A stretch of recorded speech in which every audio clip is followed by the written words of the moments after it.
everyone. I uh, I have John here with me today, John Ronaldo.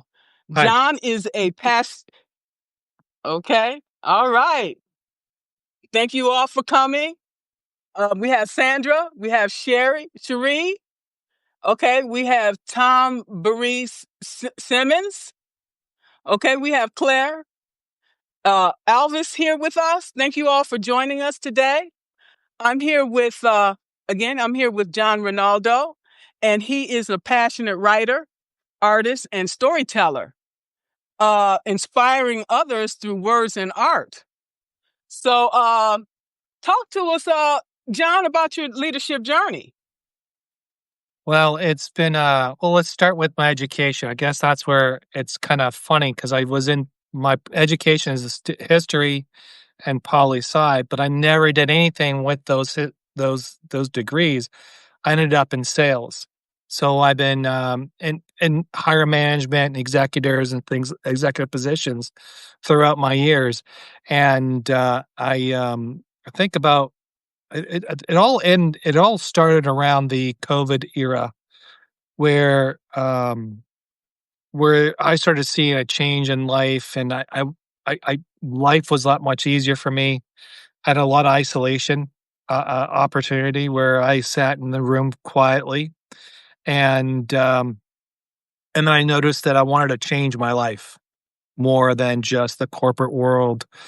And so I started to write books. Um, It was just a it was that's where it started, really. I mean, I've always written throughout my life, but never public, never out to people. Maybe a few people might have read a couple things, but not like what they're reading today. Today is a a big, huge step forward that I had big time. So it's really a passion of just becoming. I just want to do this. Like one of the things I was talking about, my friend, he was like, "Well, what do you really want to do?" And I said, honestly, I just wanna travel the world and write about cultures and let like, the historical content behind it, the why people live the way they do, and kinda just submerge myself in that life for a while and then just write about the daily things. And that's what I'm sorta doing with Daily Inspirations. I'm starting to kinda do that through other creators and other people that I work through Substack or people I meet on other social media platforms or even in person. I write about their pain, their love, their joy, their whateverism, and hopefully that I can translate into a story that other people can hear that too and resonate with it and have some reflection. So yeah. So tell us, how does this writing uh, translate to your personal life? How does it transform your life? It has changed me a lot and as a person, because when you write the content that I write, it's not as it's very inspirational and it's very uplifting and it's I wanted to write like what we watch as kids, and I'm a Gen Xer, so we watch like Little House of Prairies, the Waltons, the very good feeling movies and shows that we got to see when we were younger. And, I wanted to write something like that in today's contents, but using today's issues and today's stuff and trying to help that out. So it's kinda like so the writing part is kinda changed, but it's not just the writing, it's the people I get introduced, like, I met Gino, who's a gay therapist, and he's out there, tells you exactly who he is, and I met him, and we've become friends. Outside of that world, we probably never become friends. But we connect, we talk, and that's about connection. And that's what my stories are about is connecting with people. It's about connecting with issues and seeing it from all perspectives and kind of like it's not a one black it's not black and white. There's a lot of grays and there's it's just very transformable when for me because it just makes me and don't get me wrong, I still have old habits. We're not always perfect. And so but it these stories remind me how to be my better person every day. And I think that's important for a lot of people, okay? And we can see that in notes. We can see that in Substack in general, okay? That people gravitating towards this is because everybody's trying is grieving, and people are in need of healing and connection. And so that's why people turn off the news, and you see that Substack is going to continue to grow as a result, Yeah. right? Absolutely. I mean, if you look at the news, I mean, well, I was in publication earlier on in my life. That's where I ended up in my career. And one of the things until 2008, and then that changed everything. Um, but in publication, we used to have a good feel story once in a while put in somewhere in the section of the newspaper. And people would actually gravitate to that. And people would actually say, hey, we want more content like that. But then there was this other aspect of sales when it comes to selling a newspaper, tragedy, all that sells too. So you had to have a mixture of both, but your headlines, I remember we worked on headlines all the time, and we would argue the the the messier the better. You make it glory that, the picture's got to be big, and, so you had some visuals. But but in today's world, I don't see that being like the top of people's minds, because I think they've been for the last, I say, 20 years, people have kinda gotten to the point where, especially media's, social media has really hypered that up, where people kinda feel boxed in, I would say, a little more, created anger, and I think from a human perspective, we want to have something more than just what we see every single day, and And I think it's just a human instinct of wanting something more of who we are, but mostly who are the people around us. And that's why you see a lot of, like, people researching about, narcissism. Not everybody's a narcissist, but they're researching that. Divorce is up. So people are looking for stories of how to be better people in certain situations so that they don't encounter. Now, if you look at from the negative point of view, the best thing to do is just create conflict between each other. And then that's how you solve that problem. But if you look at the different perspective, where if I was writing it, I would say, okay, all right, these are the things how you can help yourself through this situation. This is what you're going to recognize, but how do you overcome your personal discomfort? Because reality is we can only control our surface, our sphere, no one else's. So if someone's gonna be mean to you, then are you gonna react to it? And that's really what m a lot of what my writing's about, but it's also about connecting and seeing those things too, and how do you understand it before you're understood? Um, I can also relate about divorce because 'cause I'm a single father, divorced, and it was a brutal one of the most brutalest divorce that I can ever imagine. And I would sit there and, you're in the thick of things. And the problem is that when you're in the thick of things, you don't see yourself doing good or bad. You're always thinking you're doing good, and you're always right. It's always about winning. It's about winning at all cost. And a lot of our conversations are like that today. It's winning at all cost.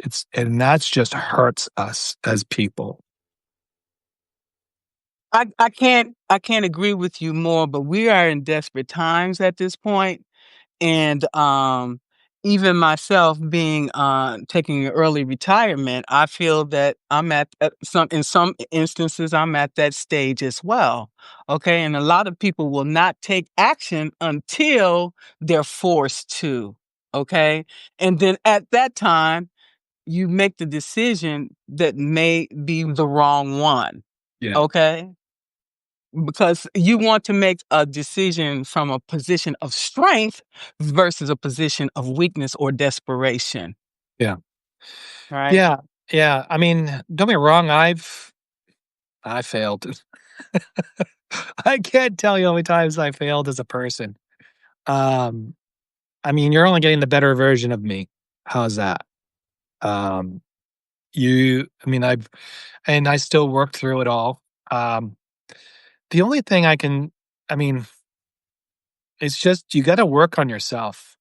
That's the hardest part that most people, um, I keep going back to my divorce. I guess that's the best reference where, you know, we were we were in therapy and I said, "Well, I believe we're both wrong." And she said, "I believe he's wrong." And I knew that this therapy would not work because you know, to really make this better, you have to have both people agreeing at some point where they're at as people. Like, so for example, if someone says, it's always your fault and they don't take any accountability, no nothing, and you are giving and saying, you know what, I do agree there is some things I can improve on. And I don't think the situation is not all you, it's all on both of us. You know, you gotta listen to that type of language. If that person is all in an, it's lose-win situation, then you're always gonna be in a situation where you're gonna lose in that relationship. And so you have to come back and say, "Okay, is it worth having that relationship?"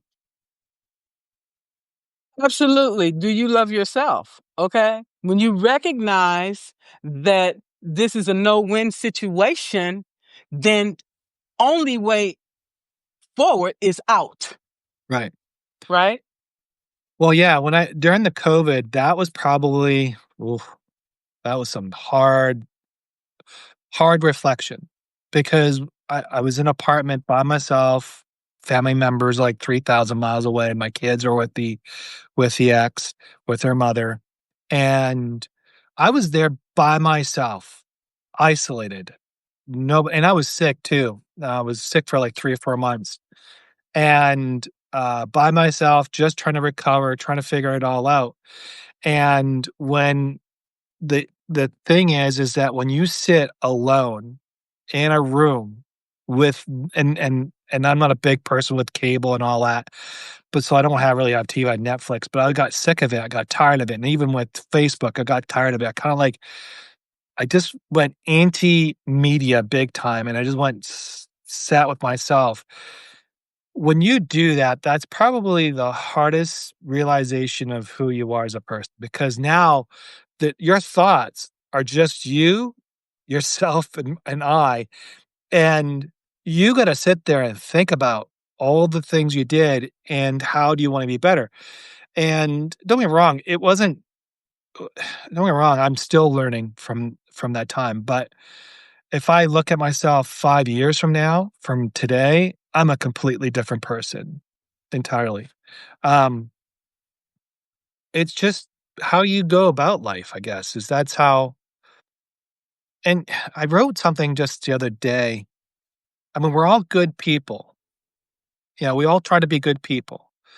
And then there's always those who are not good. But then you have to decide, are you surrounding yourself with good people? Are you around people that are good? And that's what I love about Substack because everyone everybody has a diverse background. And I'm sure that if we all learn about our background, which I think we've been very protective of it, and I don't mean this to be rude, I think most of us would not associate with ourselves outside this platform. I think we would all be alienated because of our beliefs, values, or whatever, and we're not taking the character of that person and learning about that person as they are. But with Substack, what it does, you're forced to write out your feelings. You're forced out to write out your values. You're forced out to your morals, and you're not masking it. It's who you are as a person. All you do is you chose not to bring in maybe politics and religion, the two things. Some of us do, and some of us don't. Um, but that's the way it is. I mean, that's how.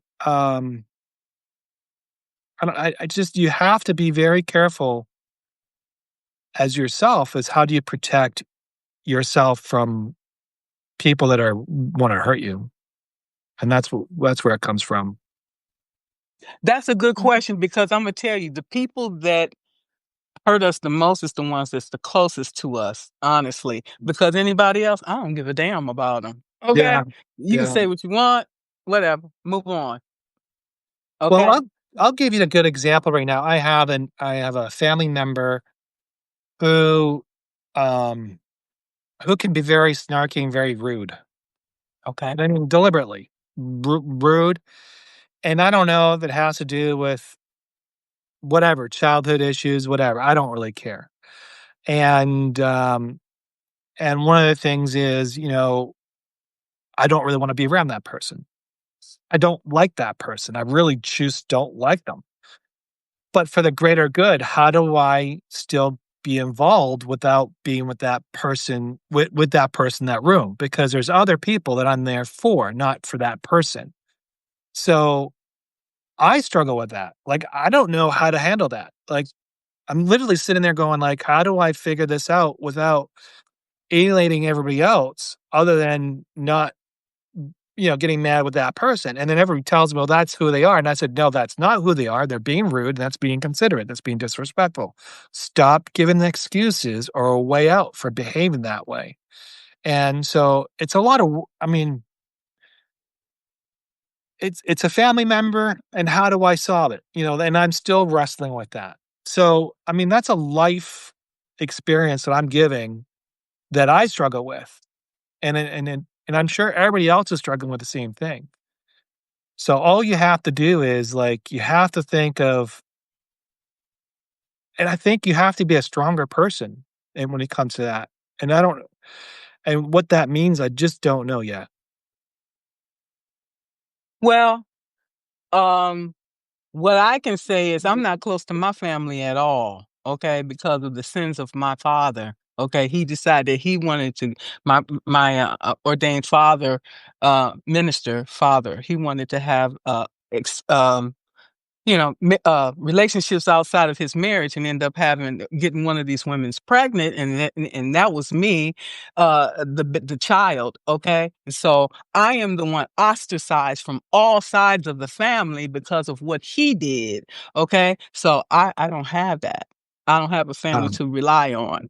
Just maybe my daughter we're and family. my We're niece. family now. Yeah, there you go. We're family, right? So I'm just saying. What I'm saying to you is just because somebody say they're your blood, they don't mean that they're gonna be there for you.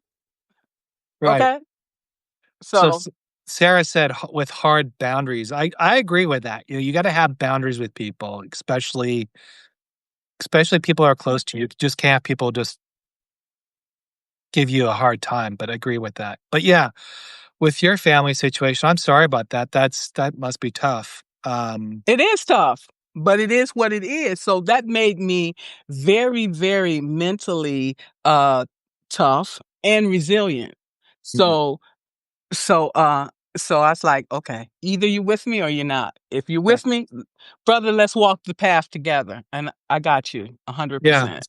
Okay, that's where I'm at today. And that's where I think as you get older, the circumstances of appeasing everybody kind of goes away because you're no longer needing the gang of 8 to make you as a whole. You're looking for people that you can enjoy time with, you can, celebrate the important things of life, and just experience life in a different way, and I think that's where, as you get older, that cycle of I mean, don't get me wrong, you still have acquaintances, but you always will have a core with you all the way through your life, and, I kinda shed a lot of friends over the past few years, and people I'm close to. It's not hard it's not easy, but you have to it's so two so I this is funny. I'll tell you what I used to do, and I haven't done it for a while. Every year I would name and this is the reason why I don't wanna do this anymore. Every year I would name the year, and I would Okay. say, prosperity, um, better father, or something along a theme that year that I want to be, focused on and to be. So one year I asked for peace. And it wasn't the peace that I was looking for. Because in the end, peace means you have to go through a bunch of stuff to get peace. Okay. Like, you gotta go through some heart-wrenching things, like challenges, and for me, it was I was engaged with somebody, that broke off. I had child custody, and it would just turn into co-parenting was such a toxic situation that was hurting the kids more than benefiting me and the ex. So I had to choose to say, "Okay, I have to let go in hopes and play the long game more or less for the kids and let them have some type of stability and something." So but I still had custody in a sense, and I still had the rights and all that stuff. I didn't forego all that. Um, but then I had, I moved to within my fiance. We broke up. I had to move out. I mean, there was some. I got a new job. My dad had cancer. I mean, there was a lot of things going on. I was flying back home to Canada a couple times. It was and then all that was happening, and then in about 2000 when COVID hit, that's where I found peace. Well, So, it we were it shut down. it took all that to get there, but on top of that but as I was going through all that, things I picked up was writing. Things I picked up was painting. I started painting. Now, I don't know if you see, this is one of my paintings back here, but I started painting and someone says, "Well, are you an artist? Have you painted before?" I said, "Never painted in my entire life. This is the first time I'm doing this." And they were kinda, like, shocked. And writing, same thing, people are starting to read my stuff and started kinda like, "Wow, this is good things," and it took a while because I wasn't a strong writer per se, because I didn't allow myself to be a strong writer. I guess it's the mindset of me. And then eventually, as I learned to be better at it, I became better at writing, and because I got more confidence in the end. So so when I was naming the years, I w when I named peace because I wanted and the reason why I wanted peace, I wanted peace between my ex and I, so my kids Of can have course. room to breathe, Mhm. and that did not happen. And so you can call it whoever it is, the higher up said, "You know what? We're gonna teach you peace, and this is how it'll look like." So, now think about it. Now, every time I see something down the road and I see all these red flags, I think to myself, "Do I wanna go through that again to find peace? Mm. Or do I stop it now and still create peace for myself?" And that's where my mind has now gotten to the point where do I really wanna do that or do I wanna do this? So, I hear you. When you talk about peace, I um I realized that I couldn't find that peace in other individuals. I had to find it within myself. Okay. mm, yeah, And when okay, and so when I decided to take the early retirement, I no longer could I had to face all of these demons. Okay. I can no longer block it out because I was working. I blocked everything out. Now I have to sit in all of this crap. I have to dissect it, okay, and r- get rid of all the things that are not serving me anymore, okay, and realign myself, okay, with the new me mm, as I figure out who that is, okay, because I've been this person, I've been forced to be this person, live in this box for 39 years. And to get out of that box and come out into the world, it's like a fish out of water. Okay? It's like, what the mm, heck? Okay. yeah, but a lot of people that transition after a long career like that is very hard it's challenging, and I don't mean that to be negative but when you go from that type of career into something completely different, that's a huge transitional period of time, and you're not giving yourself that break, which is great. You're just saying, "I gotta go," and that's awesome. So, but a lot of things but for 39 years, you created a lot of habits in those 39 years, good or bad, you know, Both. both. And now you gotta move forward with that, and the only thing you gotta figure out is what are the goods that you wanna carry forward, and that's the challenge. Yeah, so what I'm doing is, I'm recollecting everything because when you work for the military, constantly moving. You have things over here, things over here, things over here. You recollect everything you get together that you've collected over the course of your life.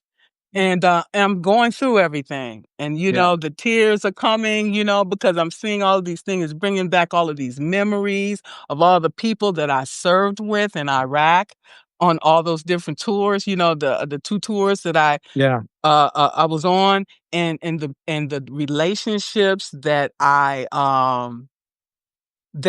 made with those people. And what we do is we have a Facebook group with all these people, and when somebody die or their anniversary or birthday, we celebrating each other because we were there together. Those were very difficult times, okay? And we held each other up. We were there for each other. If say for example, John is not here. Okay, we're going to his room and see where he's at. Okay, make sure he's okay. Okay, because not just physically okay, mentally okay. Because the things that we were going through was very, very troubling.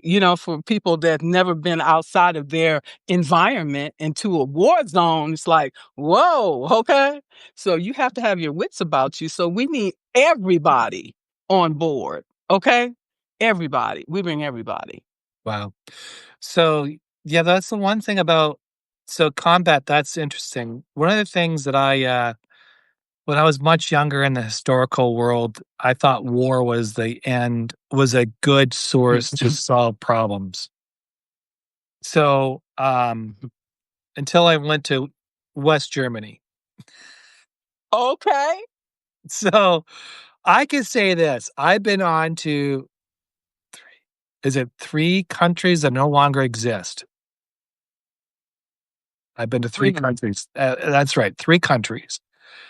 So, but anyways, when I was in West Germany, the first war, Iraq started to take like the Berlin Wall came down. There's Yugoslavia war. There's a bunch of stuff going on, and there was a build up towards the other war. And I remember there, even seeing the Yugoslavians, the Croatians, and all that. Um, that kind of changed my mind about war. Like Mm. it was like it's not as pretty as most people think it is. It's probably the most evil thing that we can do as humans. And it doesn't benefit anybody. It doesn't help, it doesn't move the needle unless you really conquer another country. And in today's technology, in today's world, that doesn't happen. And that's probably the hardest thing that we could, you know, the hardest thing that most people do here is if you haven't experienced war, if you haven't seen war or felt war, you're not gonna have an understanding. Now, don't get me wrong, there are some soldiers out there that will go back to battle all the time because Of course. that's their DNA. That's who they are, that's Right. how they are built. But on a civilian perspective, you're if we're gonna start advocating for war, that's not really connection of life. That's really you're taking life away. You are purposely saying, "I want to kill somebody for the purpose of greed, whatever, or someone else's agenda." And you have you don't feel it because you don't feel it because it doesn't affect you here.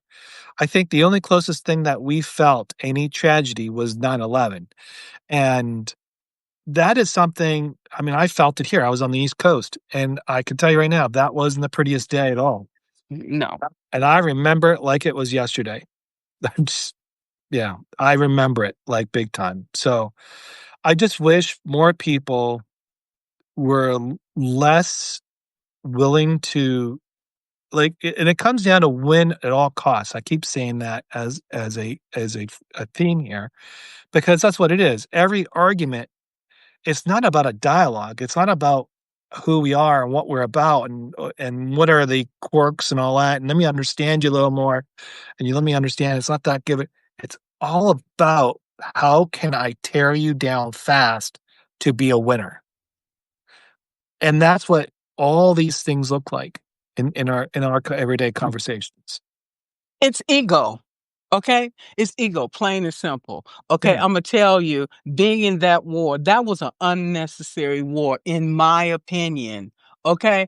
Did they ever find any weapons of mass destruction? Was it more of an ego thing to get back at somebody to say, "I am the boss"? Okay? But who paid for that war? We paid for that with our tax dollars, okay, with our retirement money, with the money that we want to have for our children's education. Okay, was it worth it in the end? Because in the end, when we pulled out, they tore everything out that we installed. Okay, and so it's like we never was there. They like we didn't ask you to come here, and they took everything out. All the money that we spent in that war went to naught. Okay? For what? Yeah.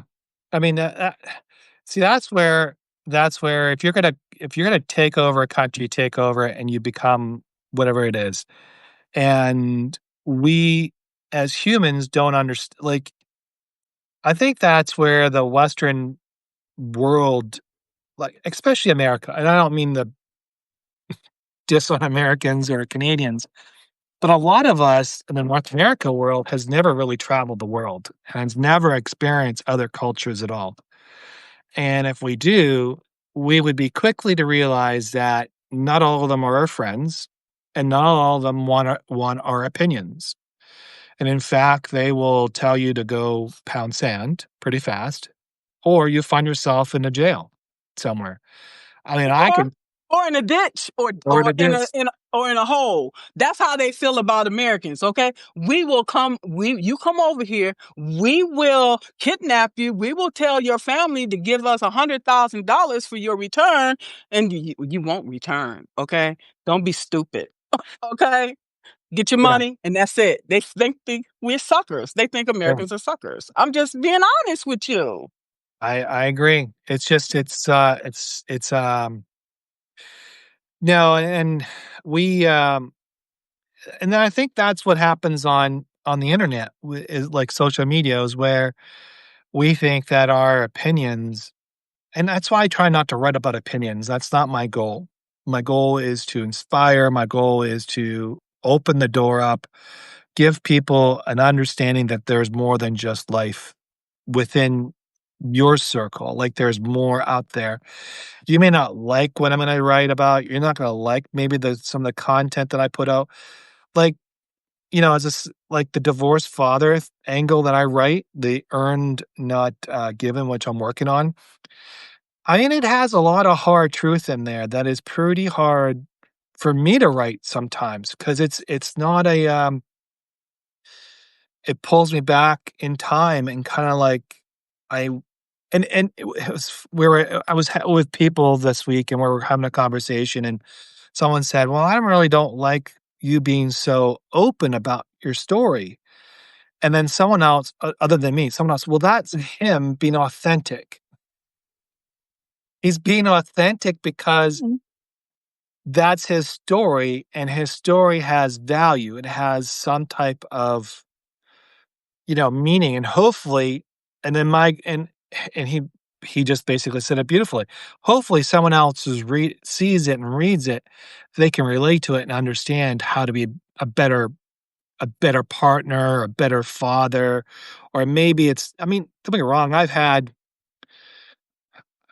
there were days with my kids that I wasn't present because I was battling with the ex, um, and I write about being present now. You have to be present with your children. You have to make sure that you focus on them because at the end of the day, they're gonna appreciate you more than trying to be the one upper or trying to play the Jones game or whatever. It doesn't work. What they want is your attention, your love, your concern. And, I think that's where I think that's where so so I write about that stuff, and I write about it because I think it's something worthy. And all these stories that I write is to hopefully shed a light on issues that most people don't understand. And hopefully they take it in and they say, okay, well maybe my opinion is not 100% where it should be. So And I applaud you, John. You are an amazing writer. You're an amazing person. I see you out there in notes. I see you uplifting people and restacking people's notes. Okay. And sending shouts out to people for the good work that they're doing in the community. And I really appreciate that, you and thank Liz you. as well. And people like you. We need more people like you to uplift others. Okay. And that's why we are here. And that's why we tell our story so that it can help someone else, so that maybe we can save them from some of these things that we've experienced in our lives and make things easier for them. Right. Right. Yeah. Yeah. So I have a strong, like, Substack has been really good to me.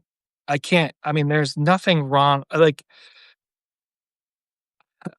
been on this for almost 3 years, 4 years now. I can't remember.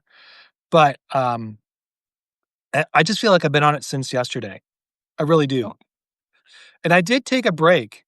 So the way I use Substack is I write stories, obviously, but I also write stories about my books. So, for example, Earned Not Given was actually originated on Substack.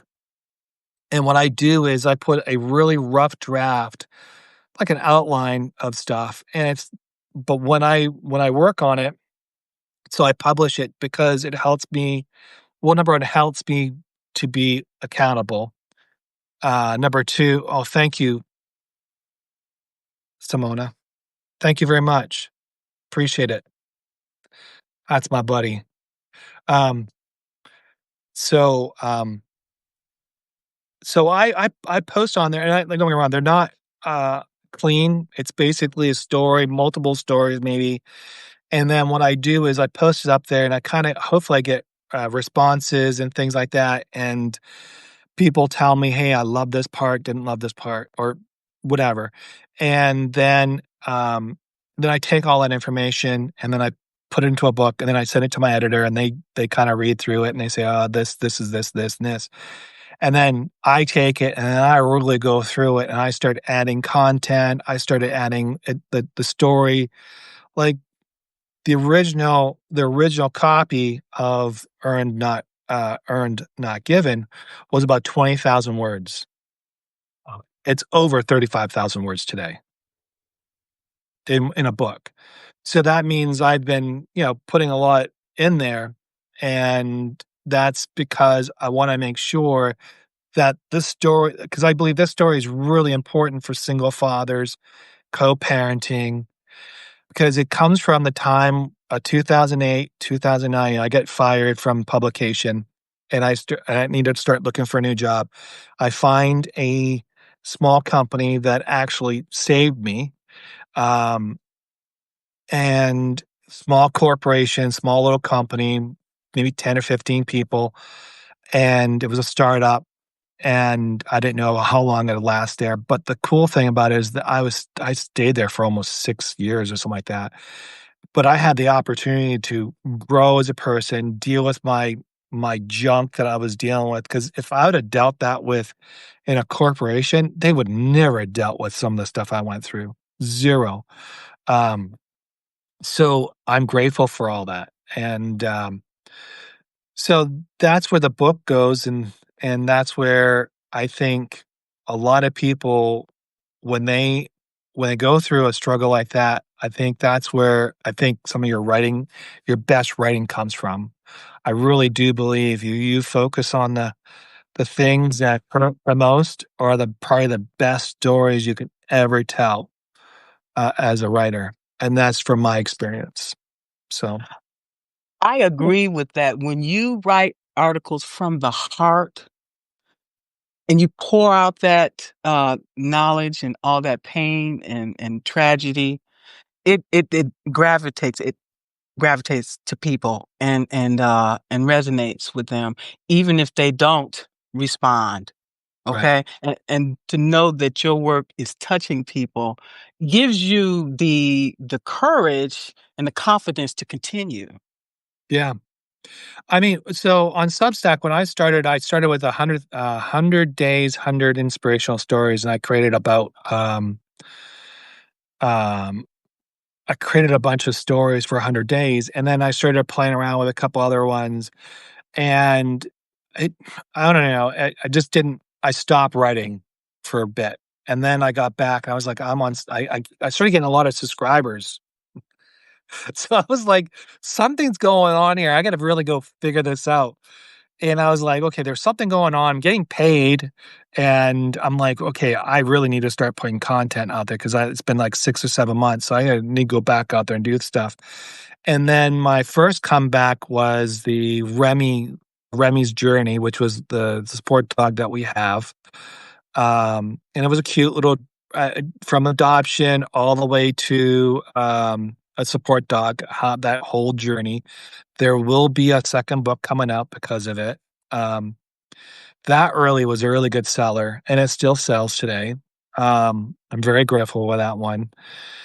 Uh, and then the second book that came out of it was Dancing Letters, which is a dyslexia kid, which is kind of like referenced me. I mean, the content, it's kind of like not really, it's not me, but it's about me. So, but it talks about how he goes through it and how he finds himself and all that. And that's a really good book. I've got a lot of good hit on that one. And then the Earned Not Given is the one I've been working on. Actually, I was wrong. Rediscovering Vancouver was the one that I actually started to post journals on Substack, and that was before the journey. And that one, when I went back to Vancouver, I did the whole rediscovery. I kind of just want to do what I talked about earlier and just go in and find culture, kind of figure out things. And that's where that came out. And I started posting on Substack, and that got big traction. And I was like, okay, something I'm doing here is working. And I started getting more subscribers and friends and family. When I first originally started with Substack, it was all organic growth, meaning notes did not exist at the time.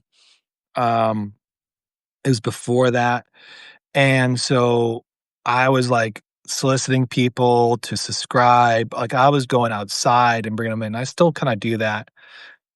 So that's where all that. So in my journey on Substack, it kind of just took a pause. It started really heavy, took a pause, and then I started thinking, okay, I need to start working on something here. So that's what I did. So when I look at Substack, sorry, I have to. Um, so when I look at Substack today, I use it more of as a launching pad of my books, and that's how I look at it. So you people who subscribe will get the first read, and then yeah. That's amazing, John. Are you still also doing your artwork? So that's been on a pause for a while. I think because I'm just not. Well, I was thinking about the other day. I was like, I really need to get back to painting again. I kind of miss it. It the strange thing about painting, it actually it grounds you because you have to be like I get lost in painting. I can sit there for hours and be oblivious to everybody around me and just tune everybody out. I'm not focused. I'm painting. I'm doing whatever. But I was thinking about that the other day. I really need to start getting back to that. But I I don't know. I haven't really. It hasn't really. Haven't found anything to be inspired to write. I mean, I'm more interested in writing right now than to actually paint. I guess that's where I'm at. Okay, that one of the things I wanted to point out is that with the writing part, I think that's more of a left brain activity, whereas the painting is more of a right brain activity. Oh, I see, I would not know that. Okay, no It's problem. I'm just like to me, it's just like, um and I don't look at them as a task, I look at them as a like, almost like a hobby for me, like, Okay. um, like, writing is a hobby, painting's a hobby. A lot of my interests outside of my day-to-day stuff is mostly hobbies, so and it's very j I find it more joyful that way than making it into a career. Now don't get me wrong, I try to make money off my books and, um, in fact, I spent most of the morning fixing all my campaigns on my advertisement and all that, but I just, I definitely love what I'm doing. I mean, 5, 6 years ago, I didn't love myself a lot. Mm. You know, I really did not like me. I did not really like who I was. I wasn't really going anywhere in the sense of personal growth, I guess, or things like that. And I always wanted to do, you know, more. A lot of my writing and my art is about legacy.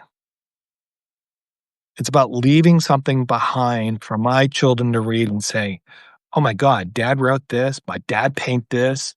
Um, that's really that's really I really want is my kids to actually come back and say, "Well, dad was somebody."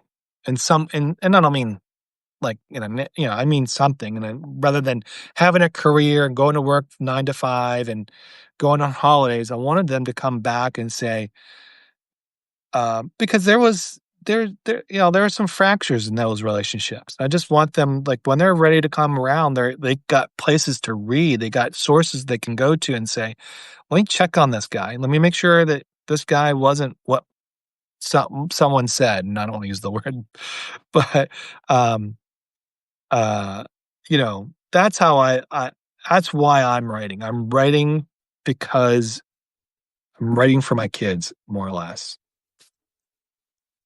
That's your inspiration, your motivation. Yes. Yeah. All right. Well, when we talk about, connecting with others, um, I spent 2 tours in Israel as well. Oh, wow. And yeah, that was amazing, okay? Having an opportunity to I grew up in the Baptist church, okay? I'm not religious, okay? But I am spiritual, okay? Having an opportunity to walk, the stations of the cross, having an opportunity to go to the Sea of Galilee and where they say Jesus was baptized and going to the inn of the Good Samaritan.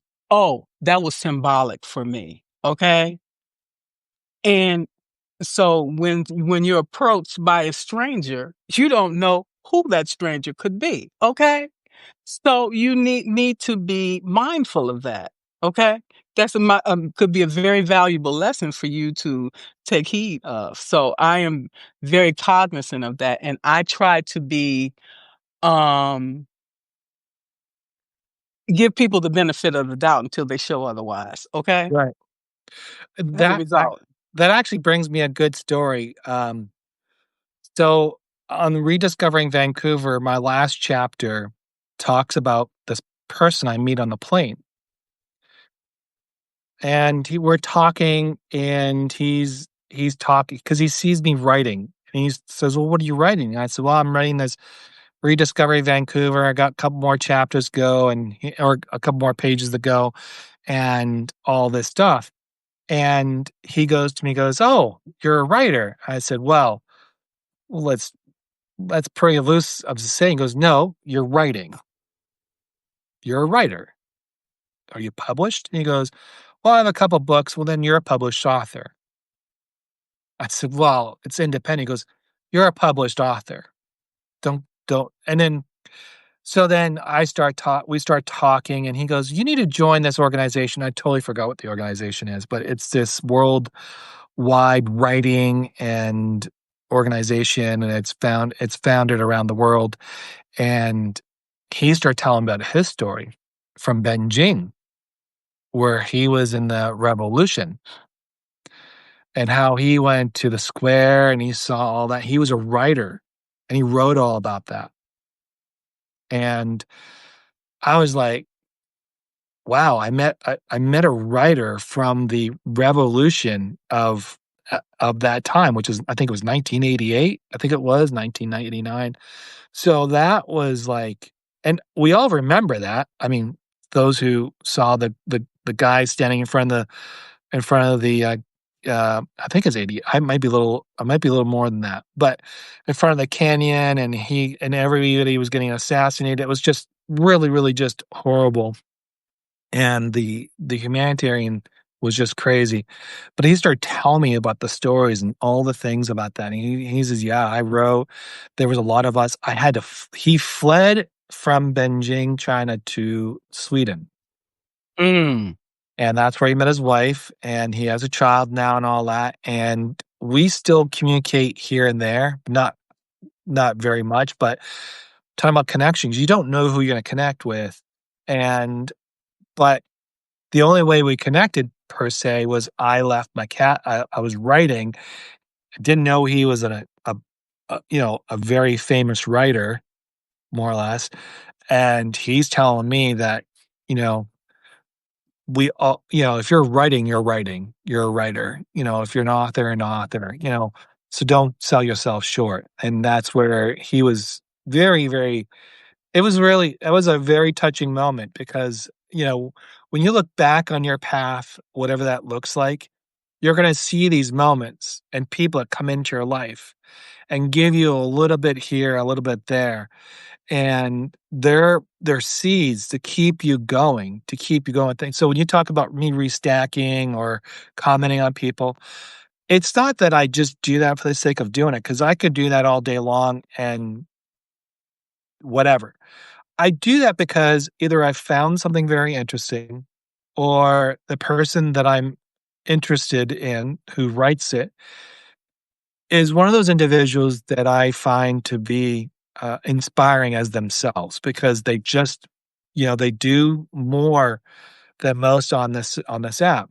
And then there's others who are just, I met this other great little artist writer. I think her name is Allison, but she's witty, she's funny, she's charming, she's has some truth behind her. When you read it, puts a smile on my face all the time, and it's a joy. It's a true joy to read, people and so many things. And there's other people that are, very dark writing, and they have really good content too, and they're good writers. So when I restack or I tr I do that because I want them to be elevated. I want them to have more, because we've all been there. We've all been the ones and 2 subscribers. We've been in the 9s or whatever, or less than 100. Um, and my philosophy has always been is you help others along the way. Absolutely. And that's really what I'm about. And, if someone I don't get me wrong, I've come across a couple people who I had to block because they were, or I just disconnected with them because I just felt that they weren't what I wanted to be in a community with. And they could be other communities elsewhere, but I didn't want to be, I- I think building a community means something, and It does.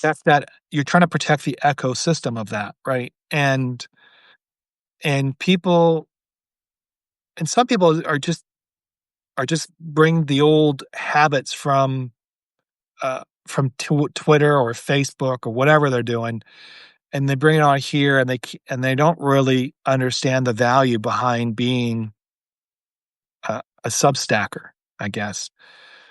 We're not here to spam. We're not here to talk down. We're not here to to do that, and I think that's where I take the initiative of trying to help others along the way and give back as much as it given to me.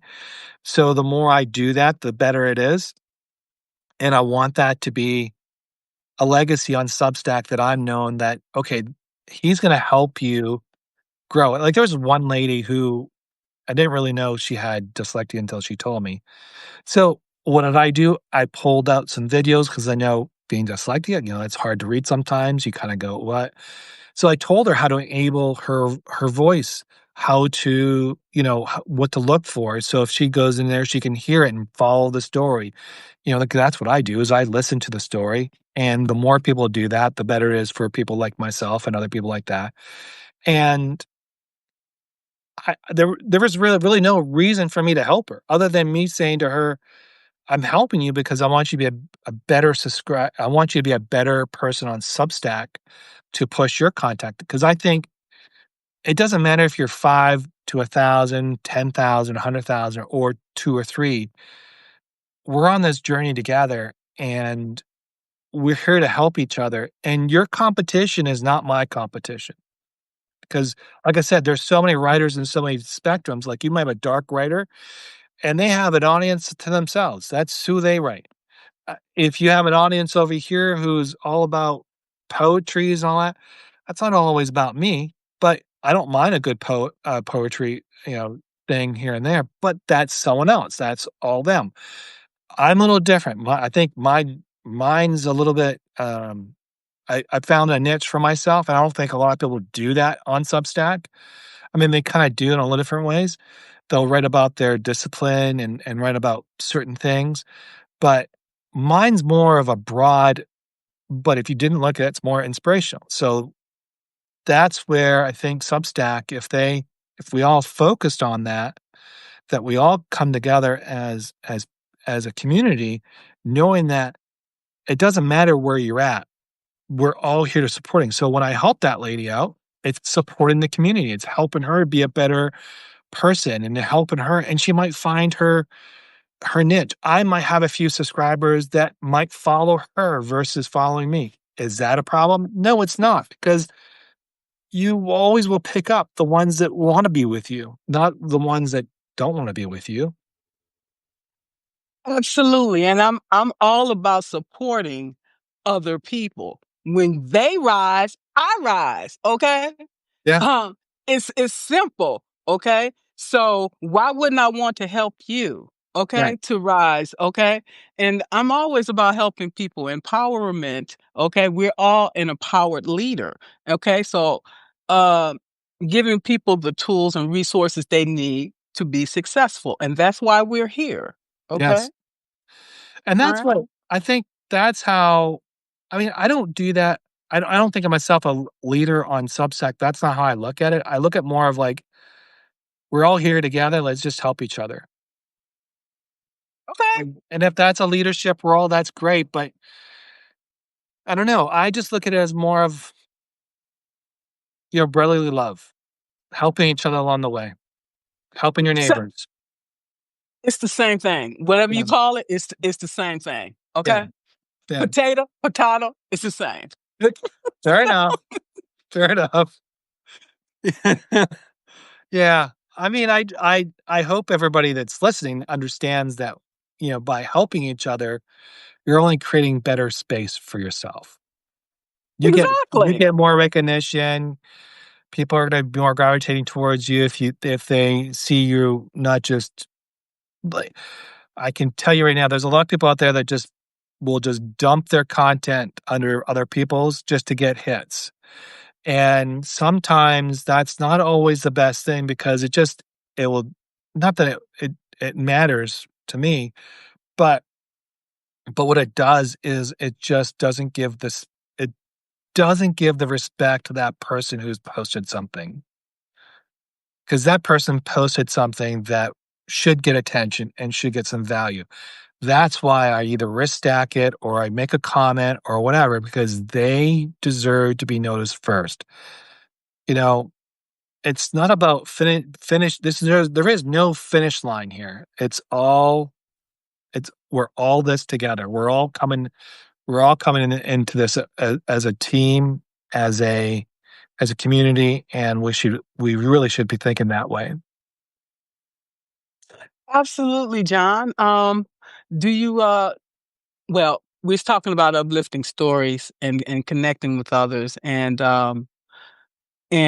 what I would say to that is during my time in Israel, both tours, okay, I went the first time, and it was a very difficult time for me, Mm.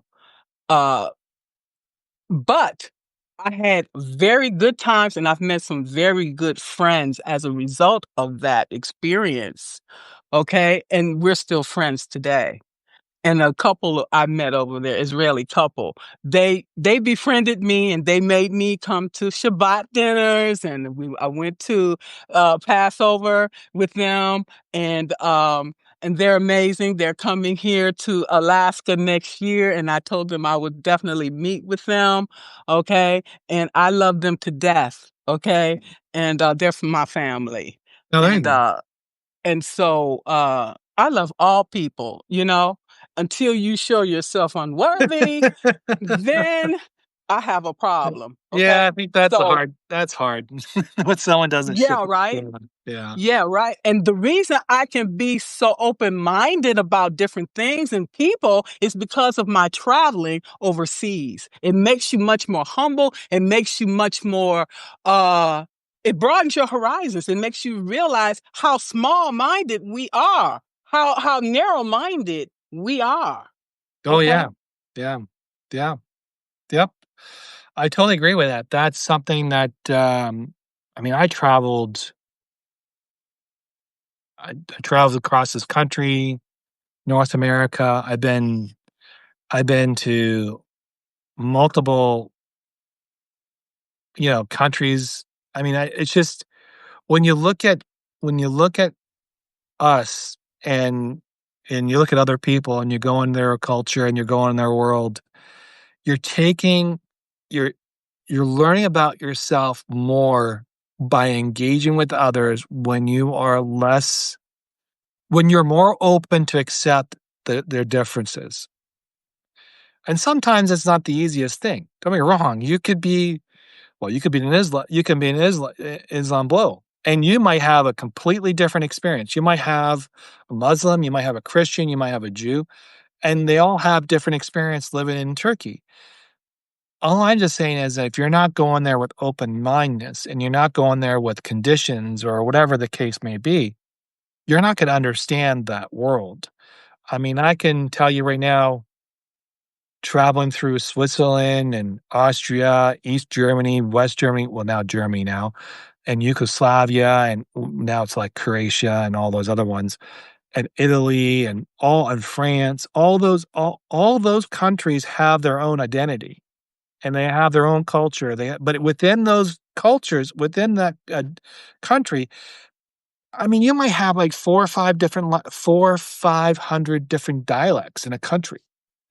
You might have 4 or 500 different dishes. You might have 4 different types of traditions and Christmas might be different, especially in Italy. Christmas might be completely different in Sicily than it is up in Milan. 2 different types of Christmas. You might go to Germany and you might have a different type of Christmas. Like, I'm just using Christmas as an example. And you might go to, Britain and you might have a completely different experience on Christmas as well. So the thing is about connecting with people, and I think that's really what we're talking about is we have to learn to be a lot more seek to understand before you're understood. And that's where our premise of life should start. The more we do that, the more we'll have a better understanding who we are because now we're understanding others along the way. And that's really the power of connecting when you truly connect. And, not a lot of people know how to do that. I'm still learning and I'm loving it because it actually helps me to become a better person. Yes, it does. And while I was in Israel, I also went to the Bedouin camp. Okay, stayed there overnight. Okay, I wanted to have lunch in the desert. I did that. I wanted to experience as much as I can. Okay, uh, got into the Dead Sea. You can float. You cannot sink. Okay, because of the amount of salt in the water. So all of these experiences. Okay, it, it enriched my life, okay? And I came back a different person. When you come back to your environment and then people are like, "Dang, you different. What's going on?" Yeah, I saw things, I did things, and, it it's I'm a new person. You are, you are. Yeah. You're not the same person, and that's what I love about traveling, okay? Yeah, so I actually booked I booked before COVID, I booked a trip to London, and a friend said, "Well, I wanna come with you," and I said, "No, you're not." And he said, "Why?" I said, "No, this is a John travel moment. This is John going out and discovering." Because I used to like, when you travel and you did a lot of backpack, I think I wrote down, like, when you go out and when you travel and you don't have anything to hold you down and you're going from town to all that, that's a different experience than going to vacation, because there's 2 different things. And so I wanted just to get in the plane. I didn't care I got I got a motel for like $35 or $40 pound, which was might have been $50 a night. And I got a cheap flight out of Newark, which was about $400. So my flight and my accommodation all cost me less than $800 for 10 days. And I just walked London everywhere. I went everywhere. I mean, I was all over the place, and I must have walked at least 20,000 plus steps a day, over that maybe.